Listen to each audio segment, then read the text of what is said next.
Hello बच्चों, क्या हाल चाल है आप सबके। You are all welcome to prime commerce hub. और अब आप सब लोग आ गए हैं ट्वेल्थ में। तो ट्वेल्थ की हम अकाउंटेंसी कर रहे हैं स्टार्ट, और हम स्टार्ट करेंगे वॉल्यूम 1 से, जिसका नाम है पार्टनरशिप।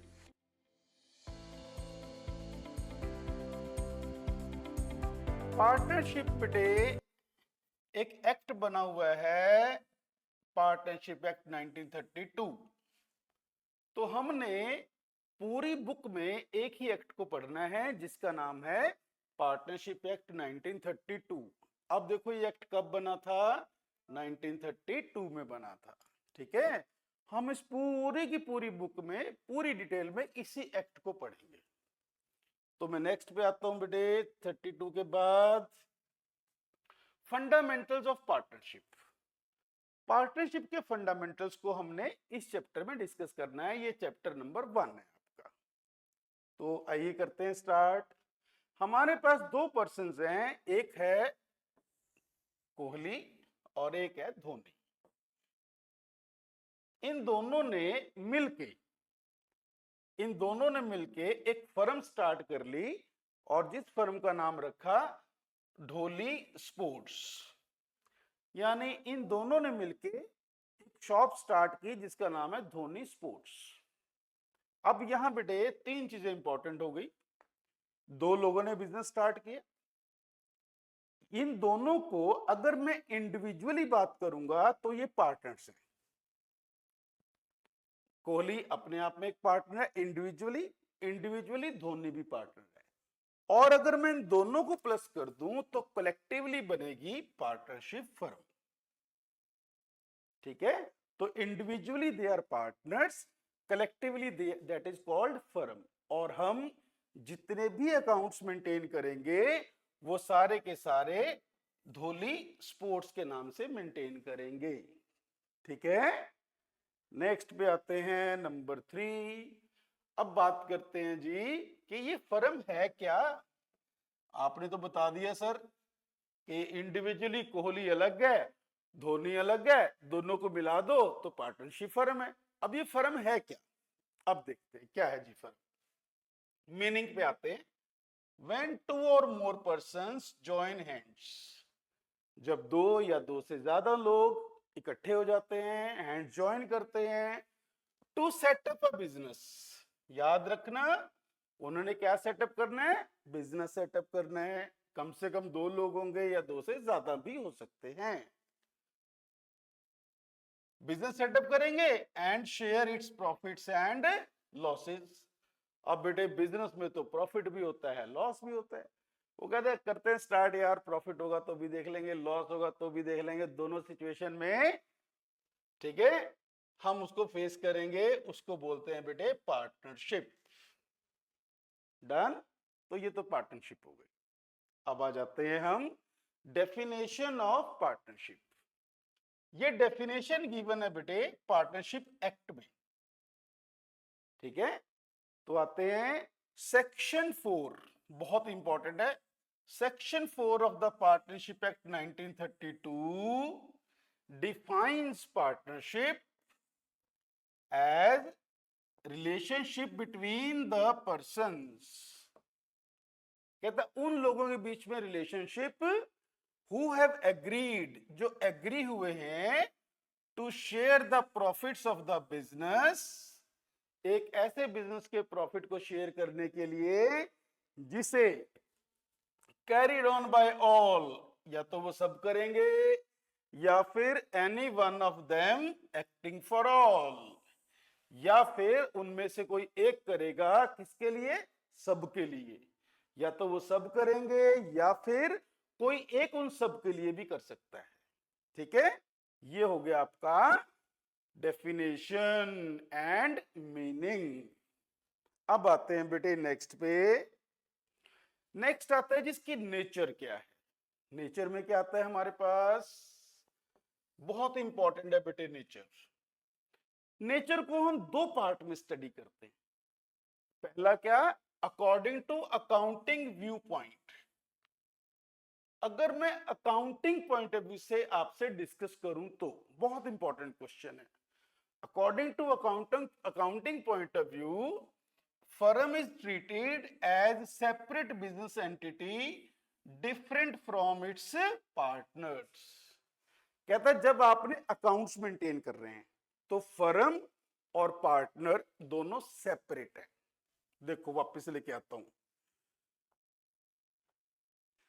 आई रिपीट, जब आपने क्या करना है, अकाउंट्स मेंटेन करने हैं तो ये अलग है, यानी कि धोनी और कोहली दोनों अलग है और फर्म अलग है जब आपने अकाउंट्स मेंटेन करने हैं।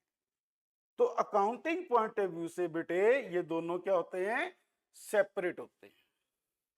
डन, फर्म अलग और पार्टनर अलग। नेक्स्ट पे आओ, लीगल पॉइंट ऑफ व्यू। लेकिन अगर मैं इसका लीगल पॉइंट चेक करूं, अगर लीगल हमें देखना पड़े, partnership firm is not separate from partners.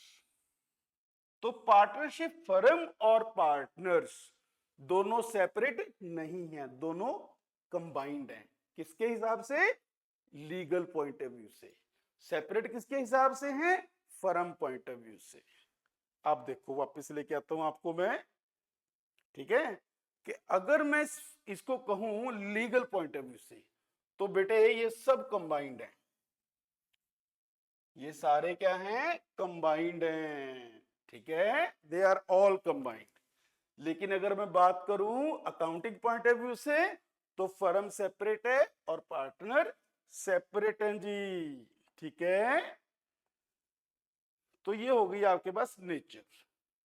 Nature के बाद आते हैं हम फीचर्स पे, बहुत इंपॉर्टेंट है, पहली फीचर ही बड़ी इंपॉर्टेंट है, अगली फीचर्स में बाद में करवाऊंगा, पहले इसी पे आता हूं, यही बहुत इंपॉर्टेंट है। टू और मोर पर्संस, पहली बात कम से कम 2 लोग होने चाहिए और 2 से ज्यादा भी हो सकते हैं, ठीक है। अब बड़ी इंपॉर्टेंट लाइन आती है, as per the Indian contract act 1872 में बेटे एक कॉन्ट्रैक्ट एक्ट बना था, इंडियन कॉन्ट्रैक्ट एक्ट। मतलब कौन कौन लोग हैं जो कॉन्ट्रैक्ट कर सकते हैं, कौन कौन लोग हैं जो किसी के साथ एग्रीमेंट कर सकते हैं, वो कौन कौन होते हैं। उसमें हमारे पास सब लोग होते हैं जो मेजर हैं, जिनकी एज 18 साल से ज्यादा है, वो सब के सब लोग हो सकते हैं। इंपॉर्टेंट पॉइंट है कौन नहीं हो सकता, कौन कौन नहीं हो सकता भाई, माइनर। अगर कोई माइनर है उसको आप पार्टनर नहीं बना सकते।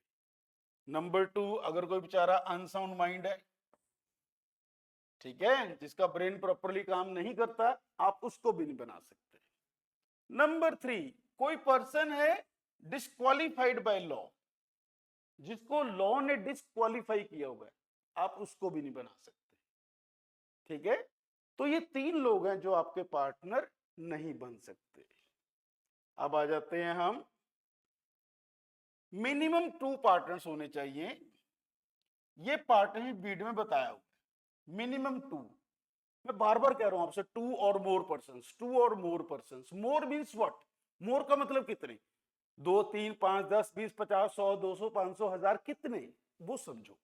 मिनिमम 2 पार्टनर्स तो पार्टनरशिप वीडियो में बता रखे, मैक्सिमम, मैक्सिमम नहीं बताए हुए।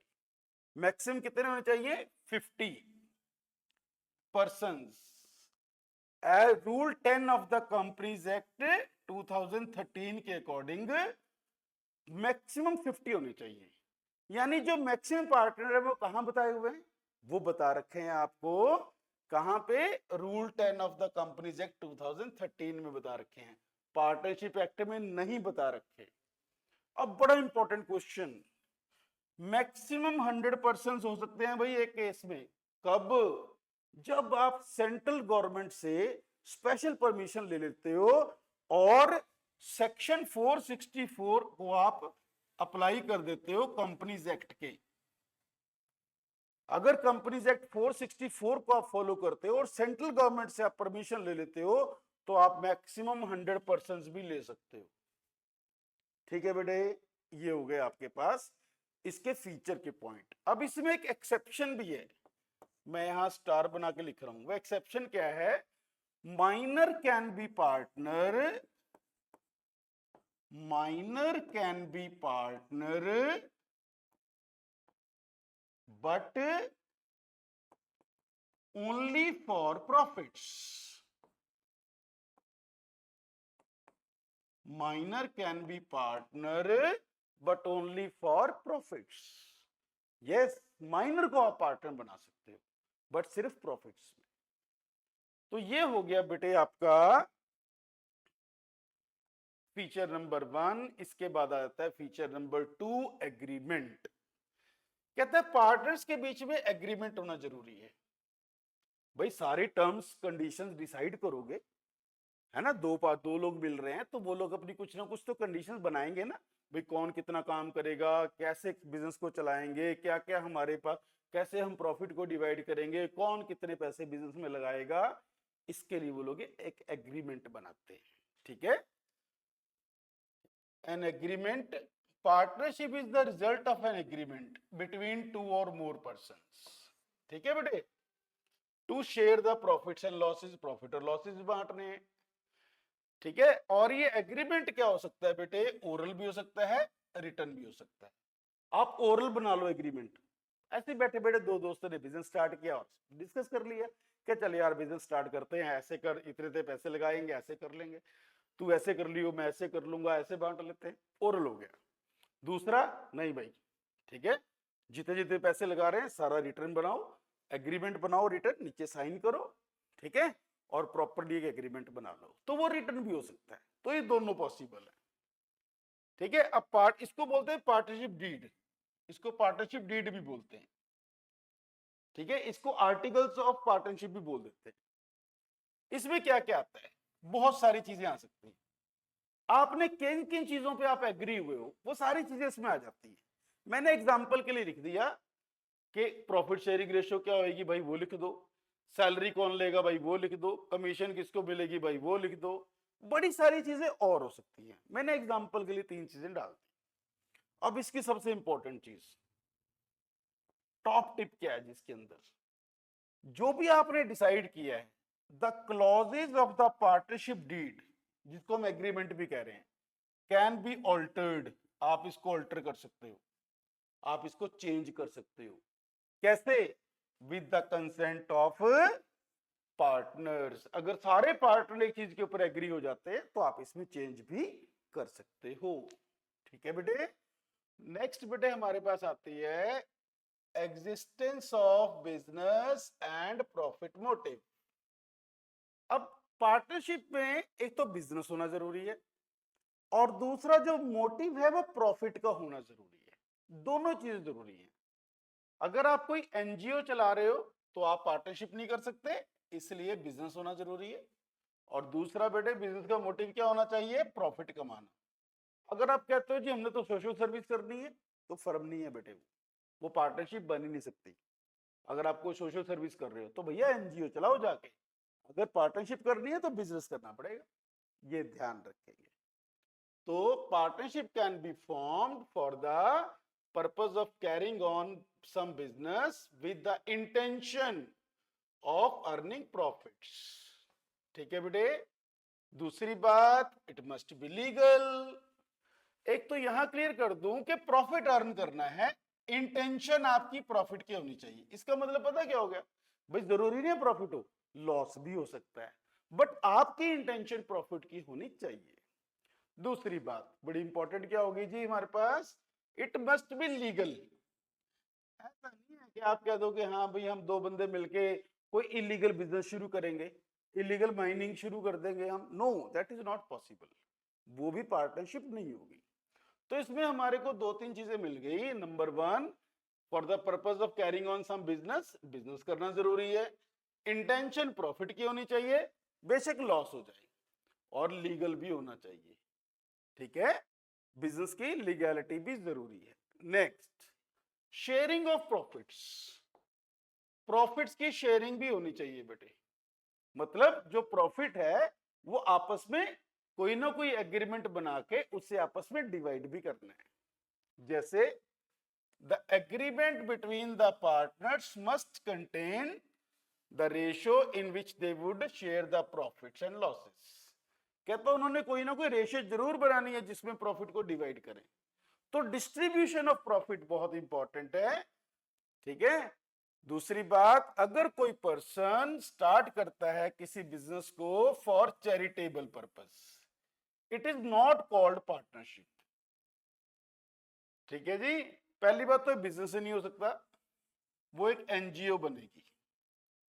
अगर आप कोई चैरिटेबल पर्पस के लिए स्टार्ट कर रहे हो और उसको आप फर्म नहीं कह सकते, पार्टनरशिप नहीं कह सकते भाई। It may be agreed between them, one or more one of them or more of them shall be liable for the losses। Losses के लिए हो सकता है एक जिम्मेवार हो सकता है ज्यादा जिम्मेवार हो, अगर लॉस हो जाए तो। ये सब इनको अपने एग्रीमेंट में डिसाइड करना है, जो मैं आपको डिस्कस कर चुका। अब आता है जी बहुत इंपॉर्टेंट पार्ट इसका, relationship between principal and agent. इनके बीच में प्रिंसिपल और एजेंट का रिलेशनशिप होना चाहिए। क्या मतलब है इसका, यहां से देखो, प्रिंसिपल एंड एजेंट यहां भी क्लियर करता हूं। देखो अगर आपके पास सपोज करो 4 पार्टनर्स हैं, देखो इधर मैं धोनी और कोहली की बात ही करता हूं। सपोज हमारे पास 2 पार्टनर हैं, कोहली और धोनी। इन्होंने फर्म स्टार्ट कर ली। अब क्या हुआ जी, कोहली भाई साहब गए स्पोर्ट्स गुड्स का ऑर्डर लेने के लिए ऑस्ट्रेलिया, और ऑस्ट्रेलिया में जाके उन्होंने कहा कि मैं कहां से आया हूं, ये अपना नाम तो लेंगे लेकिन किसको रिप्रेजेंट करेंगे, अपनी फर्म को रिप्रेजेंट करेंगे कि मैं धोली स्पोर्ट्स से आया हूं, ठीक है। और ये मेरा कार्ड है, और वो भी किसका कार्ड दिखाएगा उसको, धोली स्पोर्ट्स का, ठीक। और मैं अपनी फर्म को रिप्रेजेंट कर रहा हूं, और हम ऐसे करके ये सामान आपको सप्लाई करना चाहते हैं। तो यहां पे जो बेटे कोहली है वो बन गया आपके लिए एजेंट। कोहली किसका एजेंट बन के गया, फर्म का एजेंट बन के गया, डन। और यहां पे जो धोनी है वो बनेगा प्रिंसिपल। क्या बनेगा वो, प्रिंसिपल। प्रिंसिपल मतलब एक तरह से ओनर की भूमिका में रहेगा। और सबसे बड़ी बात देखो, यहां पे कोहली जो भी ऑर्डर लेके आएगा उसके लिए धोनी लायबल है, धोनी को भी वो कॉन्ट्रैक्ट मानना पड़ेगा। धोनी वहां कोहली वहां किसी भी फर्म से जाके कोई भी कॉन्ट्रैक्ट करके आता है, फिर चाहे प्रॉफिट हो जाए चाहे लॉस हो जाए, धोनी भी उसमें इक्वली रिस्पॉन्सिबल रहेगा। तो इसलिए हम बोलते हैं कि ये क्या करेगा, 2 तरह से एक्ट करेगा। Each partner is agent, agent भी बनेगा और प्रिंसिपल भी बनेगा ऑफ द फर्म, ठीक है। अब सुनो आगे ध्यान से। अब धोनी चला जाता है जी ऑस्ट्रेलिया के बाद कनाडा। अब धोनी जा रहा है कनाडा, धोनी कनाडा ऑर्डर लेने के लिए गया। अब धोनी बन गया एजेंट और ये बन गया प्रिंसिपल, ये ध्यान रखना है आपने। अब सुनो ध्यान से, अब धोनी जो भी ऑर्डर लेके आएगा, जिस भी प्राइस पे लेके आएगा, कोहली उसको फॉलो करने के लिए बाउंड है, कोहली को भी वो बात माननी पड़ेगी। यानी कि जब एक पार्टनर एजेंट बनेगा तो दूसरा प्रिंसिपल बनेगा, जब दूसरा एजेंट बनेगा तो पहले वाला प्रिंसिपल बन जाएगा, ठीक। एक बड़ी इंपॉर्टेंट चीज last, an agent can bind the other partners by his acts. कहता है कि एजेंट जो है वो दूसरे पार्टनर को बाइंड कर देता है, उसकी बात को मानना पड़ेगा दूसरे पार्टनर्स को। अगर मान लो कोहली जाके कहता है जी मैं ऑस्ट्रेलिया में ये डील करके आया हूं और हमने इतनी गुड्स वहां सप्लाई करने हैं और मैं ये प्राइस दे के आया हूं वहां पे, ठीक है, तो धोनी उससे लड़ने नहीं बैठ जाएगा कि यार तू क्या रेट दे आया जाके। ये धोनी बाइंड है, धोनी को फॉलो करना पड़ेगा उस बात को, ठीक है। इसी तरह से जब धोनी जाएगा तो कोहली को उसको बाइंड है, कोहली बाउंडेड है, उसको बात माननी पड़ेगी। इसी को बोलते हैं बेटे relationship of principal and agent. बहुत इंपॉर्टेंट क्वेश्चन है 1 मार्क का। इसका एक नाम और भी है, उसको बोलते हैं म्यूचुअल एजेंसी। इसी के कारण एक नाम और भी है म्यूचुअल एजेंसी, बहुत बार एग्जाम में आता है ये। नेक्स्ट पे आते हैं, business carried on by all. या तो बिजनेस को सब चलाएंगे, ठीक है, या फिर each partner participate in the conduct of the business and each partner is bound by the act of the other partners in respect of the business and the firm. Business carried on by all or by one of them, for all. कहता है each partner participate in the conduct of the business. हर एक partner उसमें participate कर सकता है. कई बार क्या होता है, बहुत सारे पार्टनर्स होते हैं, जैसे आपने अब सबसे पहले क्या देखा था, कम से कम 2 और ज्यादा कितने हो सकते हैं 50 और ज्यादा कितने से 100 तक भी जा सकती है स्पेशल केस में. अगर 50 पार्टनर्स हैं तो 50 के 50 वहां काम कर रहे हो ये जरूरी नहीं है बेटे. तो पॉसिबल है या तो सारे काम करें या फिर कोई एक काम करे उन सब के लिए, बट सबके सब एक दूसरे के कामों के लिए कौन होंगे, बाउंड होंगे, बाइंड होंगे, रिस्पॉन्सिबल होंगे. ठीक है. नेक्स्ट, नो सेपरेट एग्जिस्टेंस, मतलब फर्म का और पार्टनर्स का कोई सेपरेट एग्जिस्टेंस नहीं है. अब ये मैं पॉइंट आपको पहले करवा चुका हूं. नेचर में क्या किया था हमने, according to the view point of accounting, अगर अकाउंटिंग पॉइंट ऑफ व्यू से बात करें तो ये सेपरेट है. ये वही वाले आ रहा है यहां पे आपके पास. ठीक है, नेचर वाला पार्ट. अगर फर्म के पॉइंट ऑफ व्यू से बात करें, लीगल पॉइंट ऑफ व्यू से, अगर मैं लीगल पॉइंट ऑफ व्यू से बात करूं तो ये क्या है, सेम है. अगर मैं अकाउंटिंग पॉइंट ऑफ व्यू से बात करूं तो पार्टनर और पार्टनरशिप फर्म दोनों सेपरेट हैं. डन. तो ये ध्यान रखना है. ये देखो यहां पे ये सेपरेट शो कर रखा है आपको. ठीक है, बिजनेस और ओनर सेपरेट हैं किसके पॉइंट ऑफ व्यू से, अकाउंटिंग पॉइंट ऑफ व्यू से. और ये दोनों क्या है हमारे पास आगे जाके सेपरेट हो जाते हैं कब, इकट्ठे हो जाते हैं कब, जब हम लीगल पॉइंट की बात करते हैं. तो लीगैलिटी के पॉइंट ऑफ व्यू से देखें तो ये सेम है, लेकिन अकाउंटिंग के पॉइंट ऑफ व्यू से क्या है, ये सेपरेट हैं. ठीक है बेटे. तो यहां पे जाके हमारे पास खत्म हो जाती हैं हमारी सारी की सारी फीचर्स. ठीक है. तो ये आपके पास यहां तक हमारे पास फीचर्स वाला पॉइंट हो गया कंप्लीट.